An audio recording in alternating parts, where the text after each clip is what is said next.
Bienvenue dans ce dernier épisode de la 3e saison d'Itinéraire bas carbone.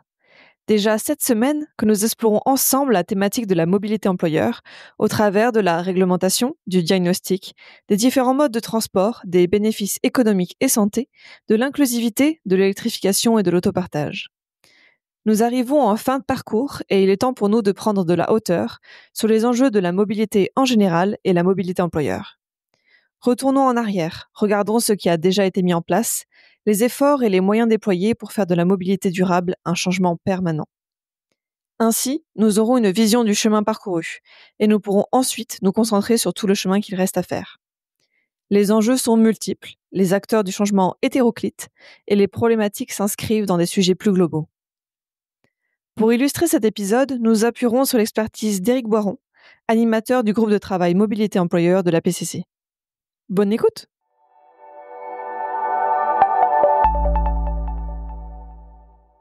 Bonjour Eric, pouvez-vous vous présenter ainsi que le groupe de travail Mobilité Employeur de la PCC? Oui, bien sûr. Bonjour Claire. Donc, c'est avec joie que je vous rejoins aujourd'hui dans cette webconférence. Donc, le groupe Mobilité Employeur s'adresse bien sûr aux employeurs, donc effectivement avec cette dimension particulière de l'usage des voitures à usage professionnel pour un usage par les collaborateurs. Et donc, ça représente tout un tas d'enjeux bien sûr financiers pour les entités publiques et privées, et puis une dimension RSE, RH. Et effectivement, dans un monde qui se complexifie, le poids de la mobilité, notamment automobile, est quelque chose d'important. Et c'est pour ça qu'on a souhaité faire un groupe de travail là-dessus, pour s'adresser à ces gens-là qui, aujourd'hui, sont quand même conséquents, quoi, en termes de nombre et de nombre de véhicules en parc. Merci. Prenons un peu de hauteur sur la mobilité durable employeur. Quel chemin avons-nous déjà parcouru?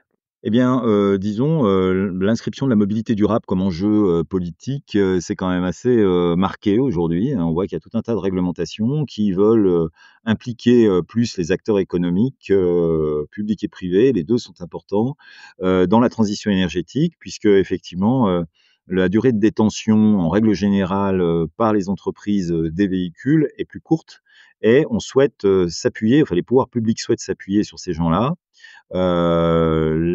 L'automobile à usage pro aujourd'hui, c'est 50%, un peu plus de 54% du marché, des voitures. Donc on veut s'appuyer sur ces gens-là pour, par ruissellement, amener des véhicules d'occasion accessibles pour les particuliers. Donc en faire un acteur, de la transition. Donc effectivement, il faut qu'on se positionne, nous aussi, en tant que conseil, sur ces sujets, notamment d'accompagnement et de conseil, bien sûr, d'aide à la transition pour aller vers d'autres, modes de mobilité professionnelle, de regarder aussi comment on peut progresser sur la mobilité domicile-travail, donc par le biais par exemple des plans de mobilité. Et donc tous ces éléments-là, rendent finalement notre action sur cette cible-là complètement légitime et attendue. Donc on utilise quatre grands dossiers, 4 grands piliers si vous voulez pour, traiter ces sujets. Par exemple, sur la partie business, il est bien évident qu'aujourd'hui, la finance verte fait son chemin. Être, quelqu'un qui va être, au fait des émissions de CO2 et de la pollution dans son entreprise et de s'en préoccuper crée quand même un mouvement, favorable, aux affaires, plutôt que si on ne le fait pas. Aujourd'hui, dans beaucoup d'appels d'offres privés ou publics, on a cette dimension, RSE qui, doit être démontrée pour obtenir certains marchés. Voilà, donc ça, c'est quelque chose qui marche bien aujourd'hui, de mieux en mieux. Il y a un pilier sur la prévention des risques professionnels. On sait que l'automobile, au niveau européen, c'est le premier facteur d'accidents mortels du travail. Donc c'est quelque chose qui est très en vue aujourd'hui, au niveau de la CARSAT, hein, et de la sécurité sociale. On doit, effectivement s'occuper de ce sujet dans les entreprises. Et ce qui tombe bien, c'est qu'effectivement, quand on s'occupe des risques routiers, on va avoir un effet sur, l'apaisement de la conduite au volant, des collaborateurs. Ça va nous permettre effectivement de préparer le terrain aux, transitions énergétiques qui sont toutes moins efficientes que le pétrole. Donc si on veut bénéficier des effets de la technologie hybride rechargeable ou électrique, eh bien, on a intérêt à avoir une conduite plus apaisée. Donc, c'est vrai que c'est pour nous, c'est un sujet, majeur et c'est un sujet qui est intéressant au niveau économique, puisque quand on s'occupe d'un coup d'un seul de la totalité du parc, on fait de grosses économies et on n'a pas à attendre de verdir petit à petit la flotte pour arriver à un résultat, significatif. Donc c'est un sujet pour nous qui est central. On a un pilier, obligation, c'est-à-dire effectivement, bien sûr, on s'aperçoit que la pression est aujourd'hui forte sur le verdissement, hein. Les entreprises privées qui ont plus de 100 véhicules en parc, ont maintenant une taxe qui s'appelle la taxe annuelle incitative au verdissement des flottes, qui, va sanctionner, les entreprises qui ne jouent pas le jeu du verdissement et donc ce qui amène une pression supplémentaire. Le changement aussi, des règles sur, les avantages en nature pour les véhicules de fonction viennent, grever les budgets. Les voitures ont pris, à peu près 30-35 d'hausse de tarif depuis 5 ans. C'est pareil pour la prévente. Donc on voit bien qu'il y a une vraie inflation sur la mobilité automobile et qu'il est temps effectivement de respecter les règles et c'est donc, le but aussi d'aider nous, de notre côté, les entreprises à réussir ces objectifs-là. Voilà, pour, ce qui est, ensuite, bon, il faut qu'on donc par rapport à ces contraintes, qu'on passe de l'acceptabilité à la faisabilité parce que jusqu'à aujourd'hui, les entreprises, il y en avait qui disaient: «Bah, moi, j'ai pas envie». Parce que j'ai pas envie, d'avoir des collaborateurs qui vont se plaindre, qui, vont avoir une flotte automobile qui va être, électrifiée. On a peur de la boîte automatique, on a peur de l'électrique, on sait pas, on n'en veut pas. Alors qu'aujourd'hui, concernant toutes les contraintes qu'on vient d'exprimer, que ce soit fiscales ou réglementaires ou, économiques, et environnementales, bien sûr, parce que ça compte. Il faut qu'on travaille sur la faisabilité et non pas sur l'acceptabilité. C'est-à-dire que nous, notre travail, il va être, de voir effectivement comment on va faire pour, pas pour verdir et non pas si on va le faire ou pas. Voilà. C'est là-dessus qu'effectivement, les acteurs économiques, publics et privés ont besoin d'être accompagnés et d'avoir, justement, de connaître le positionnement de la PCC là-dessus. Donc voilà, c'est vrai qu'il y a les dans les entreprises, on a beaucoup d'encadrements qui sont pas convaincus par, le verdissement, ils ont peur, effectivement que les collaborateurs se plaignent, en fait, très souvent. Donc il faut qu'on démystifie ça, qu'on les amène à parler justement de faisabilité. Voilà, puisqu'aujourd'hui, il y a quand même une grande acceptabilité quand même, des alternatives au niveau des collaborateurs.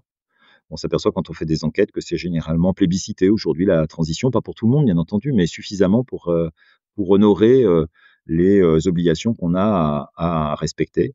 Voilà, voilà. Il y a aussi, l'image de l'entreprise, hein, qui vient, aussi on a des engagements RSE, il faut bien que ça se matérialise et qu'on n'arrive pas chez les clients avec un véhicule diesel, par exemple, surtout s'il est âgé. Les injonctions de leurs clients qui demandent justement à verdir parce que quand on fait un bilan carbone, on s'aperçoit justement que les émissions des fournisseurs comptent. Donc, le meilleur moyen de baisser ses émissions, c'est de baisser celles de ses fournisseurs. Donc, il faut qu'on s'en occupe et on est tous le fournisseur de quelqu'un à un moment donné. Les partenaires, le comptable, le service RSE, le marketing, enfin tout le monde est concerné dans l'entreprise. Donc, ça aussi, c'est un élément important, c'est qu'il faut mettre le sujet au centre de tous ces services pour arriver à un résultat probant. Voilà et comme en plus, verdir va de pair avec, une facture moins élevée, c'est un enjeu, d'autant plus important qu'on n'est pas forcément, en situation d'abondance aujourd'hui. On va plutôt vers des restrictions, donc c'est bien aussi de s'occuper de ce sujet.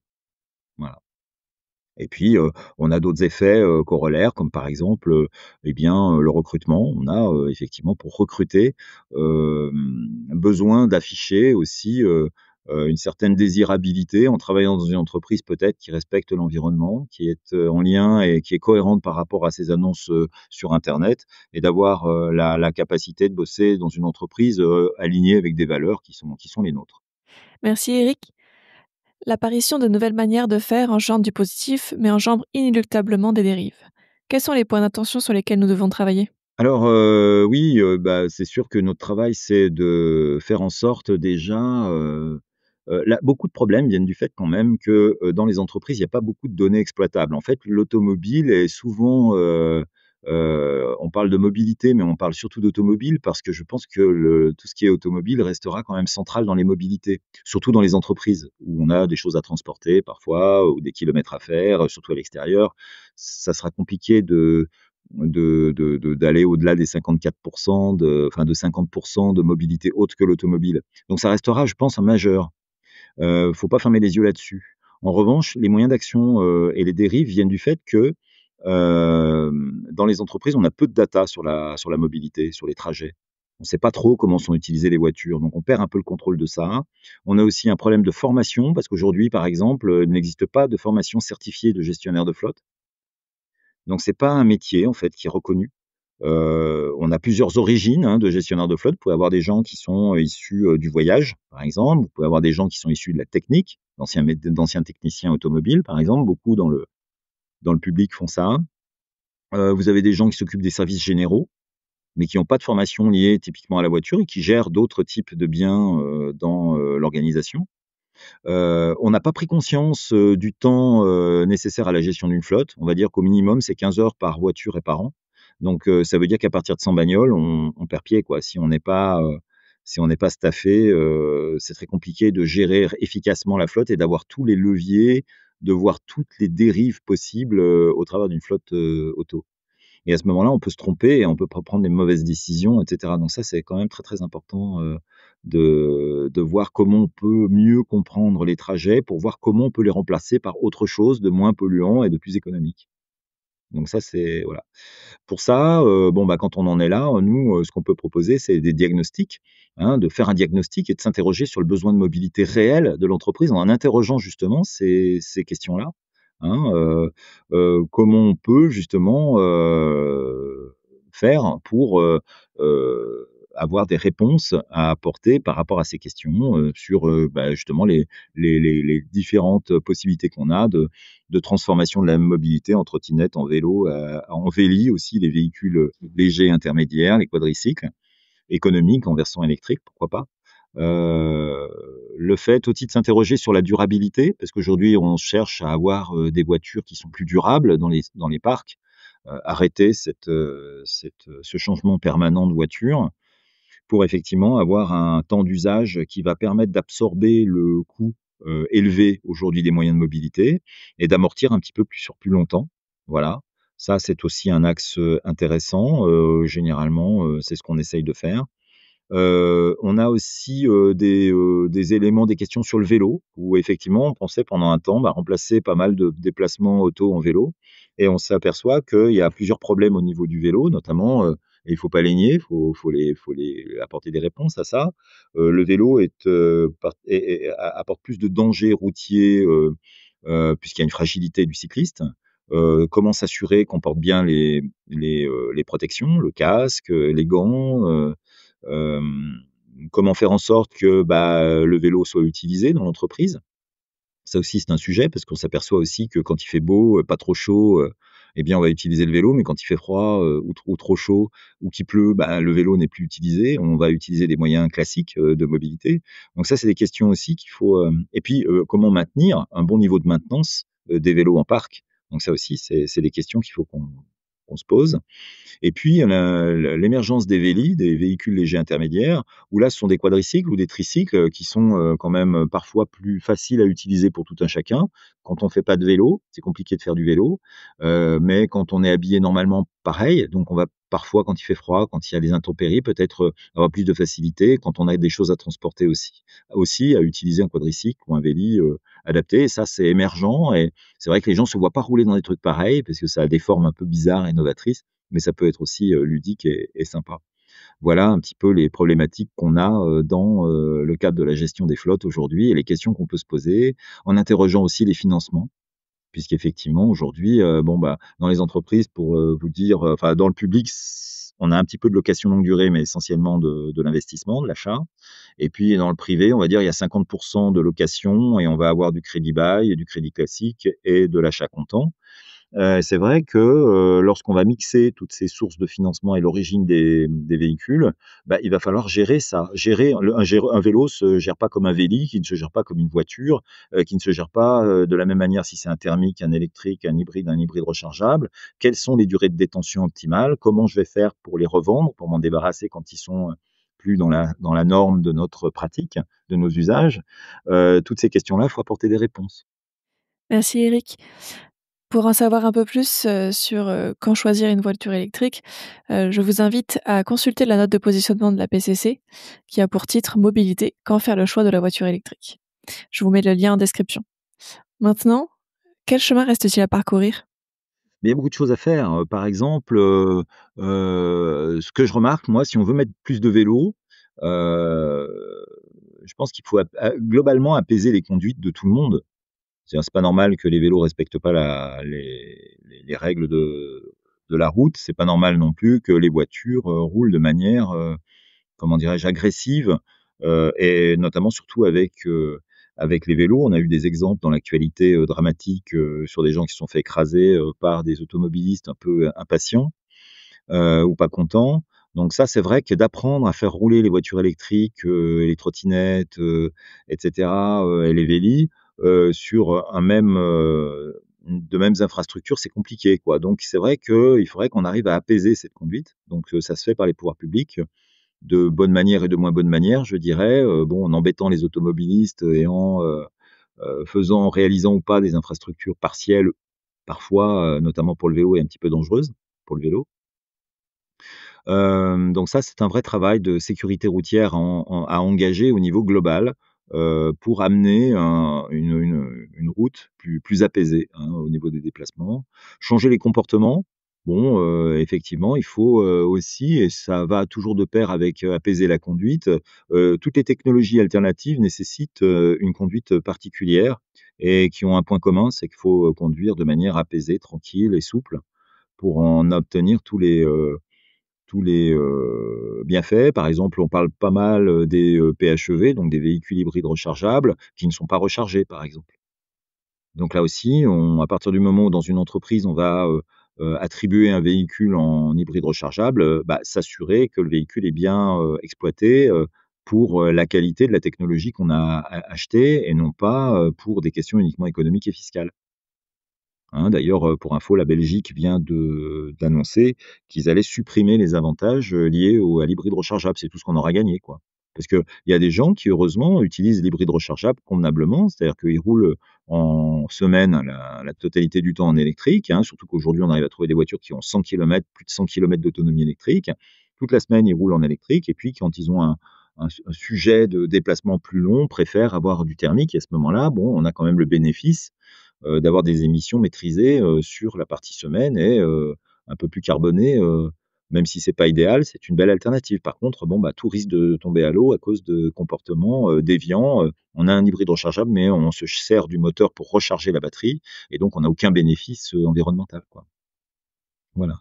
Donc c'est vrai que, entre la mise en place d'infrastructures et le respect des règles d'usage des voitures, ça pourrait être quelque chose de bien en termes de chemin à parcourir. Voilà, faire en sorte aussi, de maîtriser tout ce qui est coût. On parlait de la sinistralité, les réparations, tout ça, c'est des émissions, c'est de l'argent, le carburant, quand on conduit pas bien, ben, on va en consommer plus, si on a un mauvais entretien du matériel, là aussi, on aura des problèmes, bien évidemment. Donc tout ça, ça fait partie des choses, qu'on doit aborder avec les clients pour, faire en sorte d'apporter des réponses. Et d'aborder ces sujets qui parfois sont pas vus dans les entreprises, hein. Il y a pas mal d'entreprises qui voient pas les problématiques qu'ils ont sur les risques, le risque routier, par exemple. Heu, S'occuper de l'assurance, par exemple, justement, c'est un angle mort ça, souvent, aujourd'hui, on sait tous que les assureurs sont soumis à des contraintes qui font que, bah, on peut même être exclu de certaines assurances flottes, hein, que ce soit dans le privé ou dans le public. Il y a des mairies qui n'arrivent plus à s'assurer, il y a des endroits qu'on n'assure plus, contre la grêle, par exemple, où les, assureurs, ne se retirent parce qu'effectivement les événements climatiques, intenses, détruisent, les parcs et donc ne garantissent plus ces éléments-là. Il faut regarder quand même aussi, la réalité. C'est que ce que va faire l'assurance, elle va, se retirer du risque ou simplement augmenter les franchises, pour baisser la sinistralité, hein. Vous déclarez pas la sinistralité, donc il y en a pas, parce que vous faites les réparations vous-même. Donc, bah, vous allez être peut-être tranquille 1 an, 2 ans. Votre assureur va pas venir vous chercher parce que pour lui, le rapport sinistre à prime, est positif, hein. Le rapport sinistre à prime, en grosso modo, entre ce que vous lui versez et ce qu'il paye lui, c'est un rapport de 70. Il faut que en fait, votre sinistralité représente 70 de la prime. S'il perd de l'argent, il va arrêter de vous assurer. Donc ce qu'il fait, c'est qu'il augmente la prime, il augmente la franchise, vous passez sous le tapis sans que ça se voit votre sinistralité en direct en faisant les réparations vous-même, mais en réalité, vous êtes rattrapé par la patrouille parce que tout ça, c'est un problème de comportement déviant des utilisateurs qui, à un moment donné, va s'accroître. Parce que moi, je compare ça à de la rouille. Les problématiques de comportement routier, ne font que se dégrader si on s'en occupe pas. On ira de plus en plus loin. Les voitures sont de plus en plus abîmées, donc de toute façon, une tonche de plus, une tonche de moins, c'est pas grave. La voiture ne nous appartient pas, on s'en fout, mais on perd de vue la problématique du coût des émissions de CO2 et des conduites inappropriées des véhicules, qui viennent dégrader les performances. Voilà, voilà. Et puis voir aussi, par exemple, le dimensionnement des véhicules.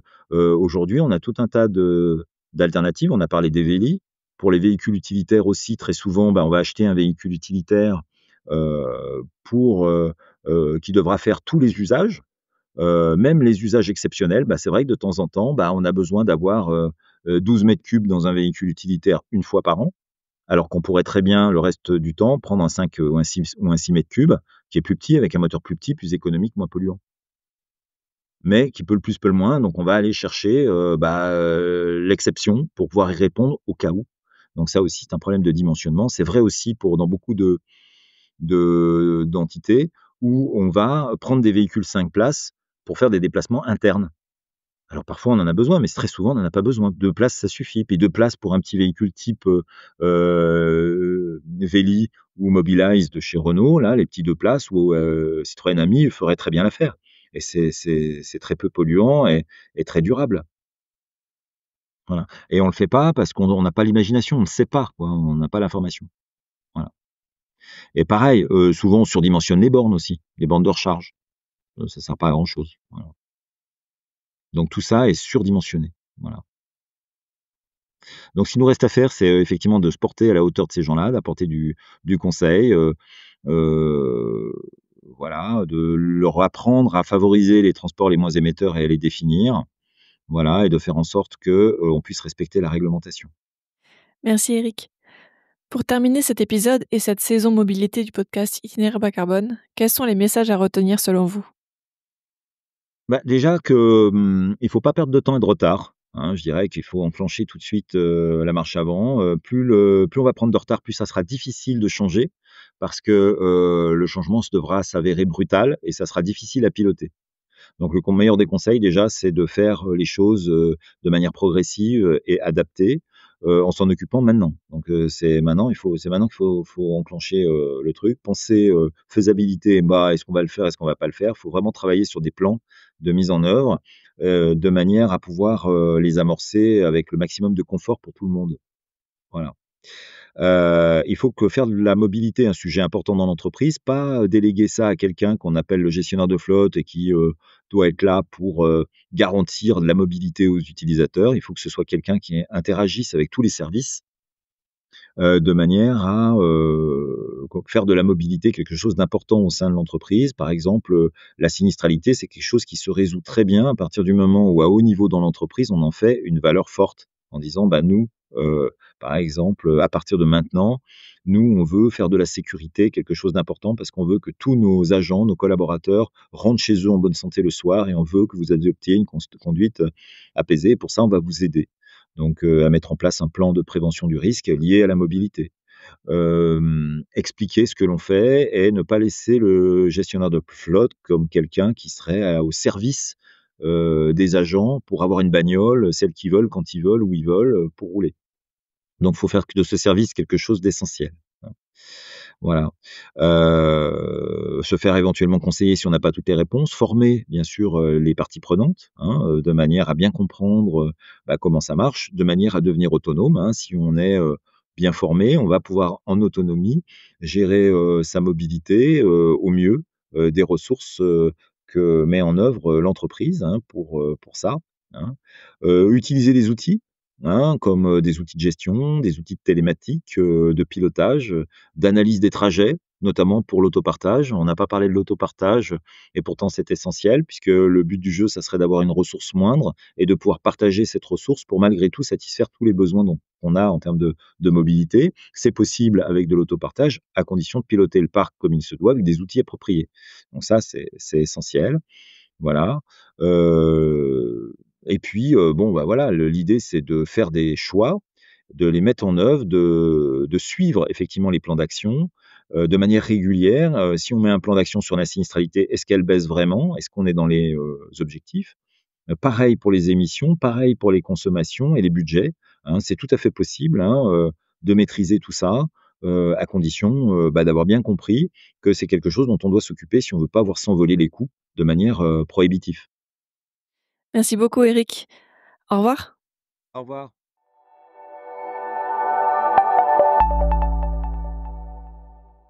Merci beaucoup, Eric, pour tous ces éléments et réflexions autour de la mobilité durable. J'espère qu'il vous aura donné matière à réfléchir.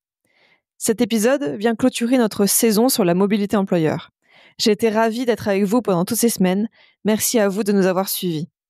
Nous espérons, avec tous les intervenants du podcast, que ces épisodes vous auront éclairé sur ce qui existe en mobilité employeur, sur pourquoi entreprendre une telle démarche et sur comment vous lancer dans celle-ci. À bientôt pour une nouvelle saison.